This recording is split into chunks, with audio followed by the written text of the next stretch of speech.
बहुत प्राचीन समय की बात है। एक बार देवताओं ने यह जानना चाहा कि सृष्टि में सबसे श्रेष्ठ देव कौन है। इस परीक्षा का भार सौंपा गया महर्षि भृगु को। भृगु ऋषि सबसे पहले ब्रह्मालोक पहुंचे, फिर कैलाश गए, लेकिन जब वे भगवान विष्णु के पास बैकुंठ पहुंचे तब प्रभु योग निद्रा में थे।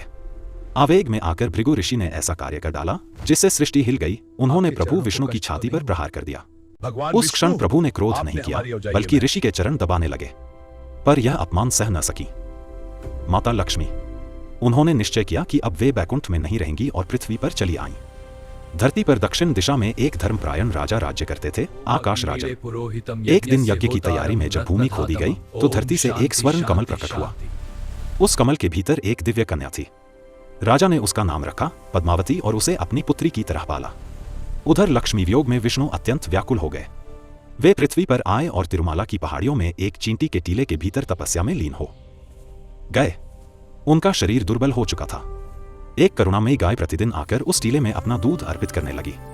जब यह बात ग्वाले को पता चली तो वह क्रोधित हो गया और गाय पर प्रहार करने दौड़ा।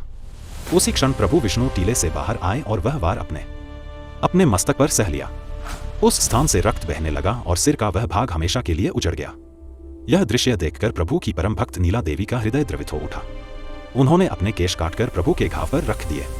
तुरंत वह घाव भर गया। मैं तुम्हें वरदान प्रसन्न होकर प्रभु ने वरदान दिया, कलयुग में जो भी भक्त मेरे दर्शन हेतु अपने बाल अर्पित करेगा उसका अहंकार नष्ट होगा और पाप क्षीण हो जाएंगे। कालांतर में प्रभु पृथ्वी पर श्रीनिवास के रूप में प्रकट हुए और राजकुमारी पद्मावती से उनका विवाह तय हुआ। लेकिन एक राजसी विवाह के लिए अपार धन चाहिए था। तब प्रभु ने धन के अधिपति कुबेर से ऋण लिया। शर्त यह थी कि यह ऋण कलयुग के अंत तक चुकाया जाएगा। आज भी भक्तों का अर्पण, धन, स्वर्ण और भेंट उसी ऋण की अदायगी का प्रतीक माना जाता है। इसीलिए तिरुपति बालाजी मंदिर दुनिया का सबसे समृद्ध मंदिर कहलाता है और यहाँ सिर मुंडवाना केवल परंपरा नहीं बल्कि अहंकार त्यागने का संकल्प है।